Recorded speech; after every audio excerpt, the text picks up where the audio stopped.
मेरे चेहरे से मुस्कुराहट ही गायब नहीं हो रही थी। मैं दुल्हन बनी बेहद हसीन लग रही थी। मेरी शादी बासिम से हो रही थी, जो मेरी फुप्पो का बेटा था। मेरी फुप्पो लाहौर में रहती थी और मेरा बचपन से ही बासिम से रिश्ता तय हो चुका था। पहले पहल तो हम लोग लाहौर 2 माह की छुट्टियों में जाते थे। मेरी फुप्पो को वैसे तो हम सब बहन भाइयों से बहुत प्यार था, लेकिन मुझ पर तो मेरी फुप्पो जान निछावर करती थी। बचपन से मैं यही सुनती आ रही थी कि मैं बासिम की मंगेतर हूँ, इसीलिए उम्र के साथ साथ मेरी बासिम से मोहब्बत परवान चढ़ चुकी थी। काफी साल से मैं लाहौर नहीं गई थी, वजह शायद शर्मो हया थी। फिर कॉलेज के बाद यूनिवर्सिटी और तालीम सिलसिले से मुझे कम ही फुर्सत मिलती थी। अम्मी अलबत्ता 1 साल बाद चक्कर लगा लेती थी, लेकिन चंद दिन बाद ही वापस भी लौट आती थी। बासिम की बहुत तारीफ करती रहती थी, अपने दोनों भाइयों से ज्यादा खूबसूरत है, बहुत सुलझा हुआ है। उसकी तारीफें सुन सुनकर मेरे दिल में उसकी मोहब्बत मजीद बढ़ चुकी थी। इस बार पुप्पो ने फोन किया तो कहने लगी, मेरी अमानत अब मुझे दे दो। सना मेरे बासिम की अमानत है। मेरी वालिदा को भला इस बात पर क्या इतराज होना था। मैं घर में सबसे बड़ी थी, मुझसे छोटा भाई था जो अब्बा की दुकान संभाल रहा था, अब्बा के साथ काम करता था। उससे छोटी 2 बहनें थी जो स्कूल में पढ़ती थी। हमारा रुतबा शुमार घरानों में होता था। हम सफेद पुश्त लोग थे। मेरी माँ ने जोर दौड़ करके मेरा जहेज बनाया था। शादी के बाद सुनकर अब्बा कुछ घबरा गए थे। कहने लगे, चंद माह में शादी तो रख दी है। मैं सोच रहा हूँ इस महंगाई में बेटी की रुखसती करना एक बाप के लिए बहुत बड़ी आजमाइश बन चुका है। तुम तो जानती हो, रुखसाना खाते पीते घर की है, उनका मेलजोल भी बहुत ज्यादा है। दोनों बड़े बेटे तो इस इंतजार में होंगे कि बासिम की शादी हो तो वह अलग हो जाए। जाहिर है जहेज में हर चीज देनी पड़ेगी। मेरी अम्मा कहने लगी कि आप क्यों फिक्र करते हैं, मेरा जेवर पड़ा है, उसे बेचकर पैसे आप रुखसानों को भिजवा दीजिएगा। वह बासिम की मर्जी का फर्नीचर ले लेगी। आखिर बच्चों ने ही इस्तेमाल करना है। कराची से फर्नीचर वहाँ ले जाने में तो काफी टूट फूट हो जाएगी। बाकी बहुत कुछ मैंने बना रखा है। मेरी माँ ने हमेशा मेरे वालिद का साथ दिया था। अब मैं यही सोच रही थी कि क्या अच्छा होता कि फूफो या वासिम जहेज लेने से इनकार कर देते। बहरहाल शादी का दिन आ पहुँचा। मैं हद से ज्यादा खुश थी। मेरी बारात लाहौर से जहाज में आई थी। सिर्फ बासिम, मेरी पुप्पो और उनके बेटे और बहुएं थी। पुप्पा का वैसे भी इंतकाल हो चुका था। बाकी रिश्तेदार कराची से ही इकट्ठे हुए थे। शादी के 2 घंटे बाद ही हमारी वापसी की फ्लाइट थी। अम्मा ने बहुत कहा कि एक दिन यहाँ गुजार लेते हैं, लेकिन पुप्पो कहने लगी कि नहीं, वहाँ भी हमने बच्चों के लिए बहुत शानदार इस्तकबाल करना है। बहरहाल 2 घंटे के बाद ही मैं दुल्हन बनी उर्सी लिबास में जहाज का सफर कर रही थी। वह सफर मैंने अपनी दोनों जेठानियों के साथ किया था, जिनसे हंसी मजाक करते हुए वक्त का पता ही नहीं चला।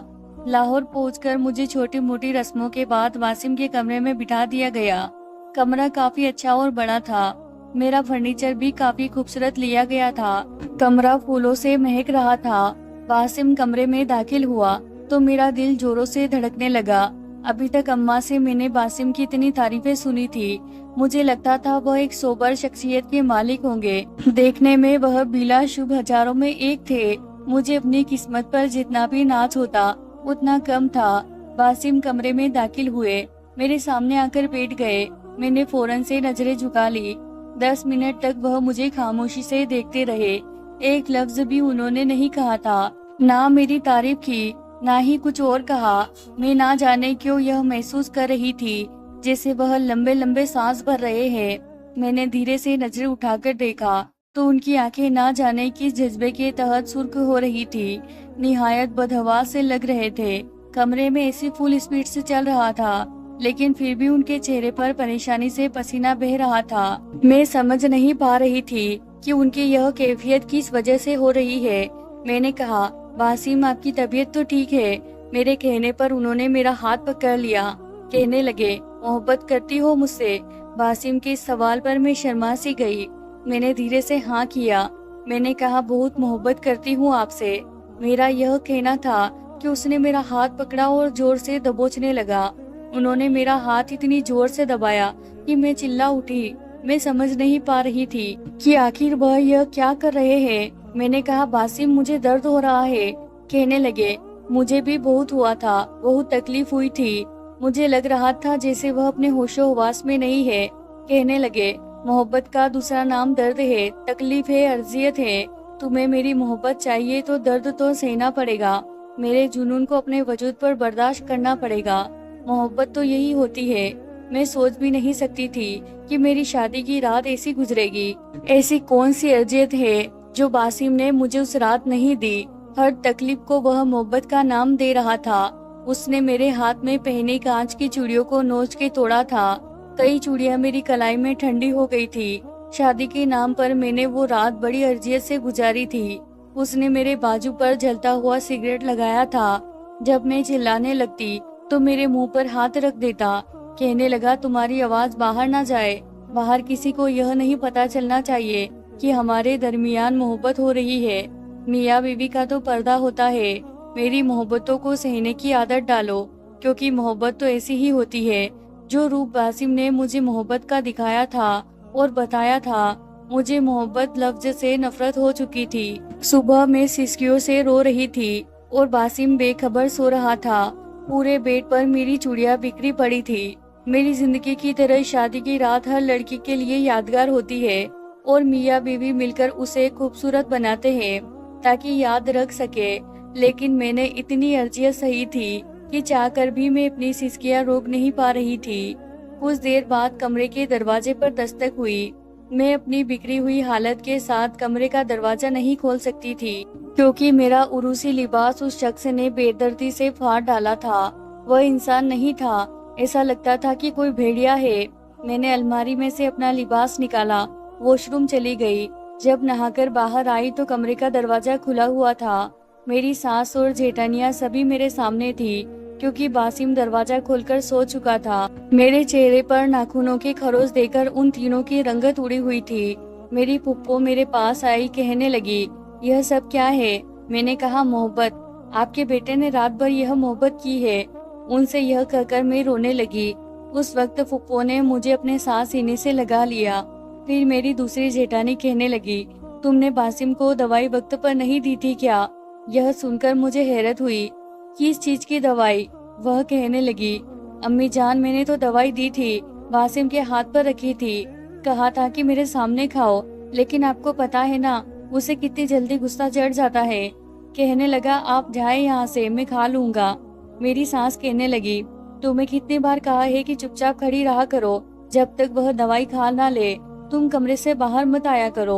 वो कहने लगी, बहुत संभाल लिया हमने बासिम को और उसकी जिम्मेदारियों को, अब आ गई है उसकी बीवी, यह सब आप इसी को जिम्मेदारी लगा दे। पुप्पो मुझे अपने कमरे में ले आई, मुझे नाश्ता करवाया। कहने लगी, बासिम को थोड़ा नफ्सियाती मसला हो गया है, लेकिन डॉक्टर ने कहा है कि ठीक हो जाएगा। मैंने कहा कि ऐसी बात और यह नफ्स मसला आपने पहले क्यों नहीं बताया हमें? मेरी इस बात पर मेरी सास गुस्से से मुझे देखने लगी। कहने लगी, इस बात से क्या मतलब है तुम्हारा कि पहले नहीं बताया? अरे मेरा बेटा कोई पागल थोड़ी है, बस थोड़ा सा जहनी मरीज है, डिप्रेशन का शिकार रहता है, गुस्से का थोड़ा तेज है, अपने मिजाज के खिलाफ बात बर्दाश्त नहीं करता, और इसमें कोई बुराई नहीं है। डॉक्टर ने कहा है कि शादी कर दो तो ठीक हो जाएगा। मैंने कहा कि मैंने तो रात को कुछ नहीं कहा था, उसके मिजाज के खिलाफ कोई बात नहीं की थी, बल्कि मैंने तो कोई बात ही नहीं की थी, लेकिन फिर भी उसने मेरा यह हशर किया है। मैं उसके सामने जाऊंगी ही नहीं, मुझे यहाँ रहना ही नहीं है। मेरी यह बात सुनकर पुप्पो कुछ घबराई हुई कहने लगी, ऐसा ना कहो, अरे रात को उसने ठीक से दवाई नहीं खाई, अगर दवाई खाई होती तो तुम्हारे साथ ऐसा बर्ताव नहीं करता। मैंने कहा, कुछ भी है, अगर उसके साथ कोई मसला था तो आपको पहले इलाज करवाना चाहिए था। वह कहने लगी, फिर से मुर्गी की वही टांग। अरे बाबा, कह तो रही हूँ कि उसकी बीमारी का हल शादी था, इसीलिए मैंने करवा दी तुम्हारे साथ। तुम्हारी मोहब्बत पाएगा तो ठीक हो जाएगा। खुदा ना खास्ता मेरा बेटा कोई पागल थोड़ी है। मैंने कहा, मैं आपको बताऊं आपका बेटा क्या है? मैंने कंधे से अपना बाजू थोड़ा सा नीचे किया। मेरे बाजू पर सिगरेट का जख्म देखकर पुप्पो बुरी तरह से चौंकी थी, फिर नजरें झुका गई। मैंने कहा, यह उसकी मोहब्बत है। कहता है मेरी मोहब्बत ऐसी है। मैंने ऐसी मोहब्बत सही है उसकी सारी रात। कहने लगी, ठीक हो जाएगा, आहिस्ता आहिस्ता, बस तुम सब्र से काम लो। फिर कहने लगी, देखो ना, तुम्हारे बाप ने कितनी मुश्किल से तुम्हारी शादी की है, लाखों का जहेज दिया है। पूरी बिरादरी में तुम्हारा बाप मुंह दिखाने के काबिल नहीं रहेगा। अगर तुमने जरा सी भी बात पर तलाक ले ली और यहाँ से चली गई तो सोचो कितनी बदनामी होगी मेरे भाई की। लेकिन अगर तुम थोड़ा सा सब्र से काम लो तो डॉक्टर ने कहा है कि बासिम बिल्कुल ठीक हो जाएगा। अगर उसका इलाज ही शादी था तो शादी के बाद वह ठीक हो जाएगा। मैं चुप रह गई। शादी तो मेरे बाप ने वाकई कर्जा उठाकर की थी, किसी चीज की कोई कमी नहीं छोड़ी थी, हर चीज आला से आला दी थी। मेरे बाप की तो कमर झुक गई थी मेरी एक शादी करने में। मैंने सोचा कि फूफो की बात इतनी भी गलत नहीं है, मुझे थोड़ा सब्र से काम लेना चाहिए। उसके बाद बासिम ने मुझे छुआ नहीं था क्योंकि मैं खुद भी बहुत घबराती थी। उसके मुंह से निकला एक लफ्ज मेरे लिए हुक्म का दर्ज रखता था। वो कहता था कि दिन को रात कह दो तो मैं रात कह देती थी, क्योंकि बकौल फूफो की उसका इलाज यही था। एक दिन मुझे कहने लगा कि मेरे लिए मीठे फ्रेंच टोस्ट बनाकर लाओ और मेरे खाने में मिर्ची मत डालना। मैं फौरन से किचन में आ गई। नाश्ता बनाकर जब मैं कमरे में गई तो वह सो चुका था। मैंने उसका नाश्ता ढक लिया और बाहर किचन में आ गई। उसके लिए खाना बनाने लगी। फूफो ने बताया था कि उसके खाने में मिर्च नहीं डालनी, इसीलिए मैंने उसके लिए फीका खाना बनाया। अभी उसका खाना बनाकर फारिग हुई ही थी कि कमरे से चीखने चिल्लाने की आवाजें आने लगी। मैं फौरन से कमरे में गई तो फूफो वहाँ पहले से मौजूद थी। बासिम उनसे कह रहा था कि माहिन से बोले कि आज के बाद मेरा नाश्ता ना बनाए। मैंने कहा भी था कि मुझे मीठे फ्रेंच टोस्ट बना के दे और इसने इसमें मिर्चें डाली है। मैंने कहा मैं क्यों मिर्चें डालूंगी? कहने लगा इसीलिए ताकि मैं कभी ठीक ना हो सकूं। अम्मा, यह मेरी दुश्मन है, यह मुझसे दुश्मनी निकाल रही है। मैं हैरान परेशान खड़ी थी। सांस मुझे घूरने लगी। कहने लगी शर्म नहीं आती तुम्हें? मैं तुम्हारा इतना साथ दे रही हूँ और एक तुम हो मेरे बेटे की दुश्मन बन बेटी हो। मैंने कहा फूफो आप इसको खाकर तो देखे, मैंने इसमें चीनी डाली थी। वो कहने लगा हाँ देखो खाकर कितनी मिर्चें है इसमें। जब फूफो ने वो टोस्ट खाया तो सीसी करने लगी। कहने लगी इसमें तो बहुत मिर्ची डाली है, यह देखो तो ऊपर से ही नजर आ रही है। क्या चाहती हो तुम? मेरे बेटों को मारना चाहती हो? मैं बेहद परेशान थी। मैंने कहा मैंने नहीं डाली। वह कहने लगा फिर किसने डाली है? तुम ही मेरा नाश्ता बनाकर यहाँ रख कर गई थी। बहरहाल फूफो ने मुझे बहुत डांटा। बासिम मेरे हर काम में नुक्स निकालने लगा। कपड़े इस्त्री करती तो वह पूरी अलमारी जमीन पर फेंक देता। कहने लगता कि ठीक से इस्त्री नहीं किया तुमने, तुम्हें कब अकल आएगी? क्यों तुम मेरी जिंदगी जहन्नुम बनाने के लिए आ गई हो? दफा क्यों नहीं हो जाती हो? मैं 1 महीने में सूख कर काटा हो गई, क्योंकि बासिम की बातें मैं बर्दाश्त नहीं कर पाती थी। रात को वह किसी जंगली जानवर की तरह मेरे साथ पेश आता था और दिन के वक्त मेरे किए हुए हर काम को बिगाड़ता रहता था। कभी कहता था कि तुम कपड़े ठीक से नहीं धोती, मेरे खाने में मिर्चें डाल देती हो। कहता था कि तुमने डाली है मिर्चें, तुम मुझसे दुश्मनी ले रही हो। मेरा जी चाहता था कि जमीन फटे और मैं इसमें दफन हो जाऊं या मैं मर जाऊं। यह हैसियत में चाह कर भी सह नहीं पा रही थी। अपने वालिदैन से जिक्र करने का सोचा तो अम्मी ने मुझसे यह कहा कि अभी तक तुम्हारे बाप की तुम्हारी शादी का कर्जा नहीं उतरा, वरना मेरा तो इरादा था कि चंद दिन के लिए तुम्हें कराची ले आऊं। लेकिन क्या करूं, आने जाने का खर्चा ही बहुत है। फिर तुम्हारे घर आऊंगी तो खाली हाथ तो नहीं आ सकती। अम्मी की बात सुनकर मैं चुप हो जाती, अपने आप को बासिम के रवैये के लिए तैयार करने लगती। लेकिन इंसान उतना ही सह सकता है जितनी उसमें बर्दाश्त हो। एक बार मैं उठी तो मेरा सर चकरा रहा था। वह कहने लगा मेरे कपड़े इस्त्री करके दो। वह ना कहीं काम पर जाता था ना कुछ करता था। मेरे दोनों जेठ ही घर का सारा खर्चा उठा रहे थे। उसकी दवाइयाँ भी वही लेकर आते थे। मैं चकराते सर के साथ उसके कपड़े इस्त्री करने लगी। तभी ना जाने कैसे वही गिर कर बेहोश हो गई। जब होश आया तो मैं अपने कमरे में लेटी थी। लेडी डॉक्टर पास खड़ी थी। कहने लगी इसकी खुराक का खास ख्याल रखे, यह बहुत कमजोर है। इस तरह अगर इसकी हालत रही तो इसकी प्रेगनेंसी को नुकसान हो सकता है। मैं सुन हो चुकी थी। मुझे यह समझ नहीं आ रही थी कि मुझे इस बात पर खुश होना चाहिए था या फिर सर पकड़कर रोना चाहिए। अलबत्ता मेरी सास बहुत खुश थी। कहने लगी अपना बच्चा होगा तो देखना बासिम बिल्कुल ठीक हो जाएगा। चंद दिन मेरी सास ने मेरा बहुत ख्याल रखा, मुझे अपने पास सुलाती रही। जानती थी कि अगर बासिम के पास जाऊंगी तो वह मुझे छोड़ेगा नहीं। और इस तरह से मेरी प्रेगनेंसी को नुकसान हो सकता है। लेकिन एक हफ्ता ही गुजरा था कि बासिम का गुस्सा परवान पर पहुंच गया। कहने लगा, मेरे कमरे में क्यों नहीं आती हो? तुम मेरी बीवी हो ना, तुम तो मेरे पास सोया करो। मैंने कहा, आप पुप्पो से बात कर ले।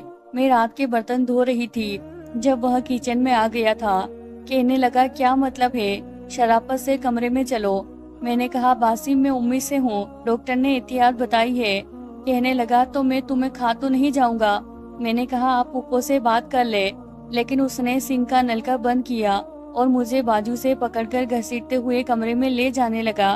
पुप्पो भी आ गई। कहने लगी, छोड़ो उसका हाथ, यह अभी तुम्हारे साथ नहीं जाएगी।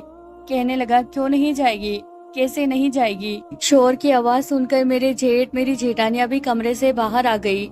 एक तमाशा सा लग गया। पुप्पो कहने लगी, तुम्हें समझ क्यों नहीं आती? तुम इसके साथ अगर कुछ करोगे तो तुम्हारा बच्चा मर जाएगा।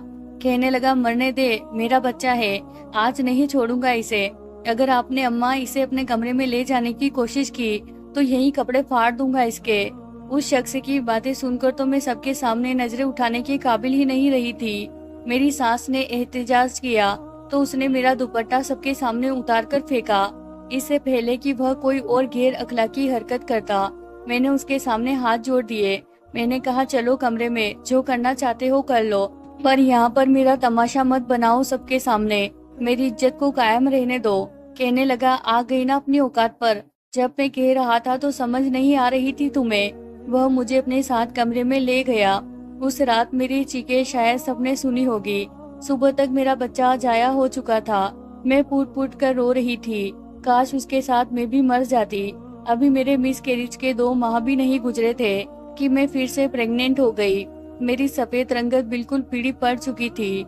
जब मैं दूसरी बार पेट से हुई तो मेरी पुप्पो ने मुझे मायके भेज दिया। मेरी हालत देखकर मेरा बाप और मेरी माँ हैरान रह गए। कहने लगे, तुम्हें क्या हुआ है? तुम तो पहचान में नहीं आ रही, इतना कमजोर क्यों हो गई? मैंने कहा, शायद मैं उम्मीद से हूँ इसीलिए कमजोरी ज्यादा हो गई है। मेरा भाई रोज मुझे फल लाकर देता। मेरे अब्बा ने खास मेरे लिए बकरे का गोश्त मंगवा कर रखा। अम्मा से कहते कि रोज इसे गोश्त की यखनी बनाकर दो। मेरी बच्ची की हालत क्या कर दी उन लोगों ने। मेरी माँ मुझसे मेरे ससुराल का पूछती कि मुझे बताओ तुम ठीक तो हो, बासिम का रवैया तो तुम्हारे साथ ठीक है। मैं यही कहती कि सब कुछ ठीक है। मैं जानती थी कि मेरे माँ बाप शायद असल बात बर्दाश्त न कर सके। मुझे यहाँ आए हुए 3 माह हुए थे कि एक दिन बासिम का फोन आया। कहने लगा, वापस लाहौर आओ वरना मैं कराची आ जाऊंगा, तुम्हारा तमाशा बना के रख दूंगा, तुम मुझसे बच के कहीं नहीं जा सकती। मैंने फोन बंद किया और अपनी फूफो को सब कुछ बता दिया। वह कहने लगी कि उसने तो हमारा भी जीना दोबर कर रखा है। ऐसा करो, वापस आ जाओ और यहाँ पर किसी को कुछ भी नहीं बताना। मैं वापस चली गई। उस वक्त मुझसे वादा किया गया कि मेरे साथ कोई भी बुरा सलूक वह नहीं करेगा। मैं तो उसके बदले रवैये पर हैरान थी। कहने लगा, माहिन मैं तुमसे बहुत मोहब्बत करने लगा हूँ, प्लीज मुझे छोड़ के मत जाया करो, मैं तुम्हारे बगैर नहीं रह सकता। मेरे दोनों हाथ पकड़े वो बेतहाशा रोए जा रहा था। मैंने कहा, ठीक है, मैं नहीं जाती। कहने लगा, मैं आइंदा अपने बच्चे का भी बहुत ख्याल रखूंगा, बस वादा करो कि कहीं छोड़कर नहीं जाओगी। मैं हैरान थी। उस रात उसने मुझसे कोई भी बदलिहाजी नहीं की, बस मेरा सर सहलाता रहा, मेरा हाथ चूमता रहा, यही कहता रहा कि मुझे छोड़ के मत जाना। 1 माह तक उसने मुझे कुछ नहीं कहा था। फिर जब उसे यह पता चला कि मेरे वजूद में बेटा है तो वह बहुत खुश था। कहने लगा, अल्लाह मुझे बेटा दे रहा है। मुझे गोद में बिठा लिया। कहने लगा, मैं बहुत खुश हूँ। मुझे यह डर लग रहा था कि कहीं मैं गिर ना जाऊँ। मैंने कहा, बासिम मुझे नीचे उतारो ना, मुझे डर लगता है। कहने लगा, तुम्हें अंदाजा नहीं है तुमने मुझे कितनी बड़ी खुशी दी है। लेकिन अब उसके चेहरे के तासुरात बदल रहे थे। उसका सांस फूलने लगा था। फिर उसने मुझे नीचे उतार दिया। कहने लगा, नहीं, मेरे घर बेटा नहीं हो सकता। मैं हैरान थी। अभी तो यह खुश हो रहा था, इसे क्या हुआ? वह बदहवासी का शिकार होने लगा। कहने लगा, मेरा बेटा होगा तो उसके साथ भी वही कुछ होगा जो मेरे साथ हुआ था। फिर वह मेरे जैसा हो जाएगा। मेरा बेटा है तो मेरा जैसा ही होगा ना। यह कहकर वह मेरे पास आया। कहने लगा, ऐसा करो, इस बच्चे का गला घोटकर मार देना। यह सुनकर मेरा दिल धड़कना भूल गया था। मैंने कहा, बासिम आप कैसी बातें कर रहे हैं? कहने लगा जो कर रहा हूँ वो करो। यह कहने के बाद उसने मुझे पेट पर धक्का दिया, हाथ पकड़ लिया और मेरे पेट पर हाथ रखकर उससे पहले कि वह कुछ करता मैंने पुप्पो पुप्पो कहकर चिल्लाना शुरू कर दिया। मैंने बासिम को खुद से पीछे हटाने लगी। फौरन से कमरे का दरवाजा खुला। पुप्पो और मेरी दोनों जेठानियां आ गई। बासिम को फौरन मुझसे पीछे हटाया। मेरी पुप्पो कहने लगी कि मेरे कमरे में जाओ और दरवाजा अंदर से बंद कर लो। वो यही कहे जा रहा था कि मुझे बेटा नहीं हो सकता, मुझे बेटा होगा तो उसके साथ भी वही कुछ होगा जो मेरे साथ हुआ था। इसका मतलब उसके साथ कुछ हुआ था, वह यूं ही पागल नहीं हुआ था, कोई ना कोई वजह जरूर थी। कुछ देर उसकी इसी तरह से चिल्लाने की और रोने की आवाजें आती रही। फिर आहिस्ता आहिस्ता आवाजें आना खत्म हो गई। एकदम सन्नाटा छा गया। पुप्पो बड़ी बदहवासी में कमरे में आई, कहने लगी अब वह सो चुका है, उठेगा तो कुछ बेहतर होगा। मैंने कहा पुप्पो बासिम के साथ मसला क्या है? वह बार बार यह क्यों कहता है कि उसके साथ कुछ गलत हुआ है? क्या हुआ है उसके साथ? आप मुझे बताती क्यों नहीं है? पुप्पो यह सुनकर रोने लगी, कहने लगी क्या बताऊं तुम्हें? और फिर आखिरकार वह मुझे बताने लगी कि बासिम के साथ मसला क्या था। वह कहने लगी कि वह कॉलेज में नया नया गया था। कॉलेज में बड़ी तंजीमबाजी चल रही थी। लड़कों के अलग अलग ग्रुप से बने हुए थे। इलेक्शन करीब थे, इसीलिए हर सियासी पार्टी के लड़के दूसरे लड़कों से यही कहते थे कि वह उनकी पार्टी को वोट दे। यह शुरू से ही गुस्से का तेज था। इसे भी एक गिरोह ने बोला तो यह कहने लगा कि मुझे हक हासिल है, मुझे जो ठीक लगेगा मैं उसी को दूंगा। वह लड़के कहने लगे कि अगर तुमने हमारी पार्टी को वोट ना दिया तो तुम्हारा बहुत बुरा हश्र करेंगे। इसी बात पर बहस हुई। वासिम ने उन लड़कों को खूब मारा, खुद भी जख्मी होकर आया था, लेकिन बात आई गई हो गई थी। लेकिन कुछ दिन के बाद वह घर से कॉलेज गया तो वापस नहीं आया। 2 दिन यूं ही गुजर गए। हम बेहद परेशान थे कि आखिर गया तो गया कहाँ। हमने हर जगह ढूंढ लिया लेकिन वह नहीं मिला। 2 दिन हम पर कयामत बनकर टूटे थे। उसके बाद वह जख्मी हालत में हमें दरवाजे के पास मिला था, बुखार में तप रहा था। मुंह में ना जाने क्या बुड़बक गए। उसके जहन पर ना जाने कि इस बात का बहुत बड़ा सदमा था। उस वक्त मेरा बेटा हर चीज से डरता था, घबराता था, खौफ खाता था, यहाँ तक कि अपने भाइयों और बाप को देखकर चीखने चिल्लाने लगता था। लेकिन हम समझ नहीं पा रहे थे कि उसके साथ हुआ क्या है, क्योंकि बजहर वह ठीक था। फिर जब उसे एक नब्ज डॉक्टर को दिखाया तो उसके एक सेशन के दौरान हमें मालूम हुआ कि उसके साथ क्या जुल्म हुआ था। यह कहकर मेरी सांस चुप हो गई। मैंने कहा पुप्पो बताए ना क्या हुआ था बासिम के साथ।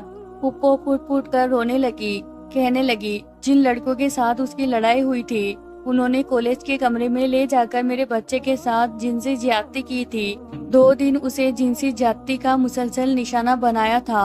वह 11वीं जमात में था, उम्र कुछ ज्यादा नहीं थी उसकी। इन बातों की तरफ तो उसका ध्यान भी नहीं था, इसीलिए इन बातों ने और इस तरह की जाति ने मेरे बेटे के जिस्मानी गांव के साथ साथ उसके जहन को भी खराब करके रख दिया था। उसका कोई भाई भी उसका हाथ पकड़ लेता तो वह समझता था कि शायद मेरा भाई उससे अपनी ख्वाहिश पूरी करना चाहता है। वह यूं हड़बड़ाता था कि जैसे कि लड़कियां करती है। हम तो कब से उसका इलाज करवा रहे हैं और हम यह भी चाहते थे कि यह आगे तालीम हासिल कर ले, लेकिन यह किताबों को हाथ भी नहीं लगा सकता। कॉलेज के नाम पर रोने लगता था, कहता था कॉलेज नहीं जाऊंगा। इसके वालिद इसे दुकान पर ले जाने लगे, लेकिन वहाँ भी इसका यह हाल था कि इसको चलता फिरता हर नौजवान इसकी तरफ देखता था। उसे लगता था कि वह उसे इसीलिए देख रहा है ताकि उसके साथ ज्यादती कर सके। यह वहाँ पर भी चीखने चिल्लाने लगता, डरने लगता, इसीलिए यह घर पर रहने लगा। हम इसका इलाज डॉक्टर से करवा रहे हैं। डॉक्टर कहता है कि शादी होगी तो ठीक हो जाएगा। मैंने कहा पुप्पो कितने साल से वह बीमार है और आपने हमें पहले से क्यों नहीं बताया? पुप्पो कहने लगी कि तुम्हें क्या, मैंने किसी को नहीं बताया और मैं क्यों बताऊं? मेरे बेटे में कोई ऐब थोड़ी है, उसका कसूर थोड़ी है। मैंने कहा लेकिन फिर भी पुप्पो। तो वह कहने लगी कि बस बस मेरे बेटे को इल्जाम मत दो, तुम्हारी मोहब्बत और तवज्जो पाकर वह ठीक हो जाएगा। और मैं यह सोच रही थी कि उसको मेरी कौन सी मोहब्बत और तवज्जो चाहिए। वह शख्स तो मेरी बात भी नहीं सुनता। मैं अब समझ गई थी कि उसके अंदर जुनून और अर्जियत देने की वजह क्या है, क्योंकि उसने दूसरे मर्दों से अर्जियत ही सही थी। और वह इस चीज का बदला मेरे जिस्म को नोच नोच कर लेता था। मेरा रोना, सिसकना, मेरी दबी दबी चीखें उसे सुकून देती थी। मेरे आंसू देखकर वह पागल हो जाता था। कहता था, मोहब्बत दर्द सहने का नाम है और मेरी मोहब्बत पर जब तुम रोती हो तो और भी ज्यादा प्यारी लगती हो। मैं उसके सामने हाथ जोड़ देती कि खुदा के लिए बासिम मेरे हाल पर रहम खाओ। यह भी सच है कि वह मुझसे मोहब्बत करता था। मैं नजर नहीं आती थी तो पूरा घर सर पर उठा लेता था, लेकिन मुझे चैन से जीने भी नहीं देता था। मैं जिस बात से मना करती वह लाजमी वही काम करता था। मैं एक जीती जागती इंसान थी। एक जहनी मरीज के जुनून का निशाना कब तक बन सकती थी। मैंने जब एक बेटे को जन्म दिया तो सब खुश थे सिवाय बासिम के। उसकी हालत अजीब थी। कहता था, यह बड़ा होकर मुझ जैसा हो जाएगा, इसकी शक्ल भी मेरे जैसी है, नसीब भी मेरे जैसा होगा, मैं इसे अभी गला घोटकर मार डालूंगा। बड़ी मुश्किल से मेरे दोनों जेठ ने उसे संभाला था। मेरी आंखों से आंसू जारी थे। मैंने अपने बच्चे को सीने से लगा लिया। उसका जुनून ठीक होने के बजाय बढ़ता चला जा रहा था।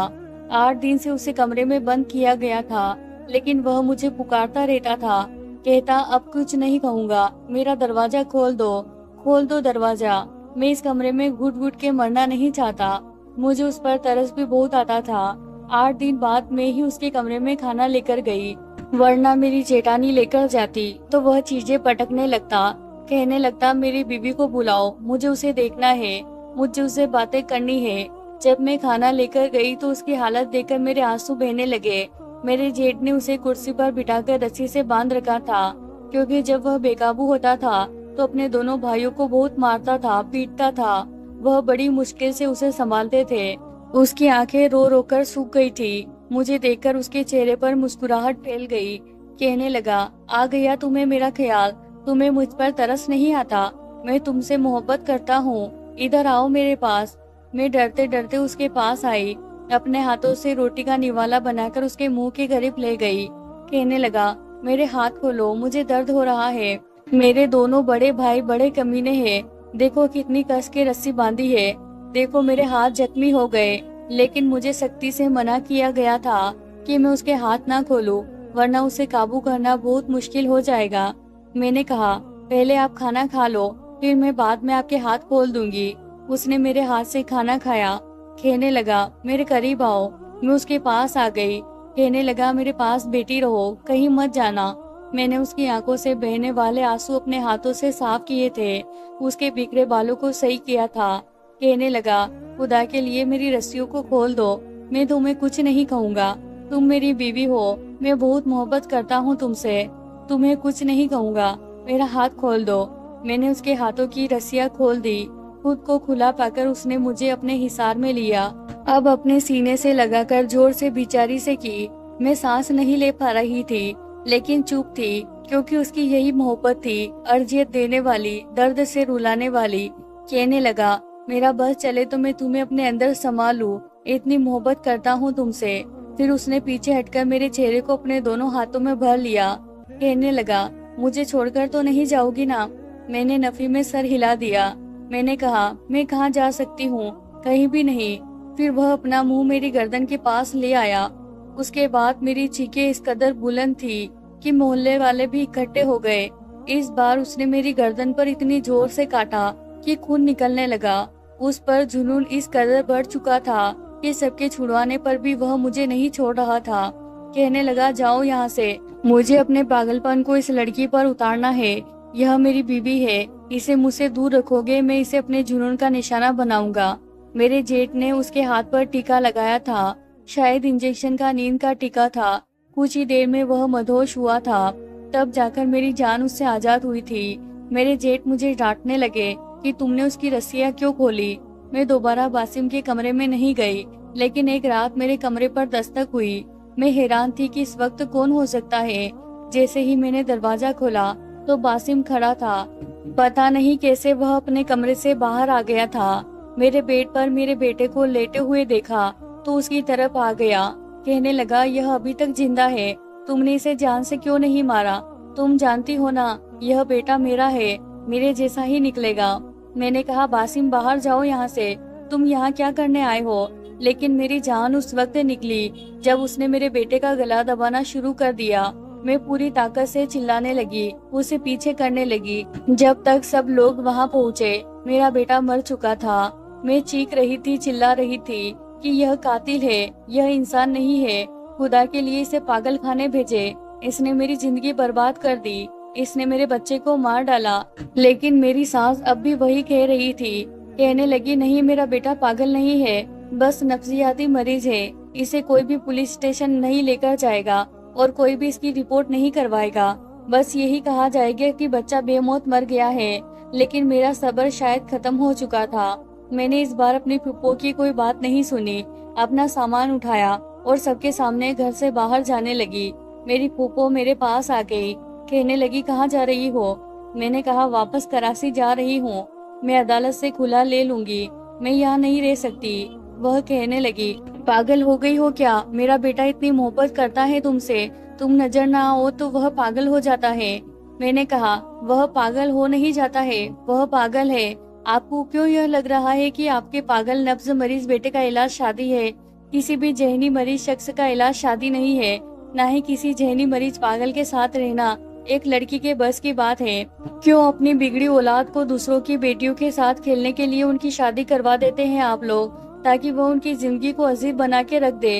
आपको क्यों लगता है कि आपकी बिगड़ी हुई औलाद जो आपसे नहीं सुधर सकती, उसे बीवी नामी मुखलक आगे सुधार देगी, उसकी हर अर्जियत को बर्दाश्त करेगी, सहेगी और इस इंतजार में अपनी उम्र गला देगी कि उसका इलाज शादी था, इसीलिए शादी से ही हल होगा। खुदा के लिए पुप्पो, यह कहकर मैंने अपना हाथ जोड़ दिए। मैंने कहा, आपको चाहिए था कि आप उसका इलाज करवाती ताकि उसका जुनून खत्म होता। जब तक कि वह जहनी मरीज शख्स बिल्कुल ठीक ना हो जाए, उसे किसी की जिंदगी में शामिल ना करे। खुदा एक की जिंदगी बर्बाद हो चुकी है तो उसके साथ किसी लड़की की जिंदगी तो बर्बाद मत करे। इतना आसान नहीं होता एक जुनून शख्स के साथ जिंदगी गुजारना। फिर मैंने अपने दोनों जेठ की तरफ देखा। मैंने कहा, भाई, आप मर्द होकर इसको काबू नहीं कर सकते। कितना मारता है वह आपको, आप मुझे बताएं। मैं एक औरत होकर उसका जबर कैसे सह सकती हूँ? मैं जानती हूँ मैंने यह 2 साल कैसे गुजारे हैं। मैं भी इंसान हूँ, जीती जागती औरत हूँ। एक जानवर सिफत इंसान के साथ इस उम्मीद पर रह सकती थी कि वह ठीक हो जाएगा। यह एक सच्चा वाकया है। यह एक लड़की की आप बीती है जो हमने आपके सामने बयान की है। और आपके लिए एक सवाल भी है, क्या नब्ज और जहनी मरीज लोगों का इलाज शादी है? क्या ऐसे लोगों की शादी करनी चाहिए या शादी के बाद ऐसे लोग ठीक हो जाते हैं? क्या हर बिगड़े हुए नौजवान जिसे अपने माँ बाप ना सुधार सके हो, उसे किसी जिंदगी में शामिल कर देना चाहिए, यह समझकर कि शादी होगी तो ठीक हो जाएगा? दूसरों की बेटियों के साथ यह कसौटी खेलना छोड़ दे। अपने बेटों की तरबियत बहुत अच्छे से करे ताकि आने वाली आपको दुआएं दे, बद्दुआएं नहीं। जैसे एक लड़की की तरबियत बहुत अहमियत रखती है, ऐसे ही लड़कों की भी रखती है, क्योंकि उन्होंने भी किसी की बेटी के साथ जिंदगी गुजारनी होती है। लिहाजा किसी की पराई बेटी पर जुल्म ना करे। पहले अपने बेटे को सुधारे, फिर किसी की बेटी के साथ उनका निकाह करे। तो प्यारे दोस्तों, ये थी हमारी आज की कहानी। आपको वीडियो पसंद आया हो तो इसे जरूर लाइक कीजिए। अगर आपने अभी तक हमारे चैनल को सब्सक्राइब नहीं किया है तो जरूर कर ले। धन्यवाद दोस्तों।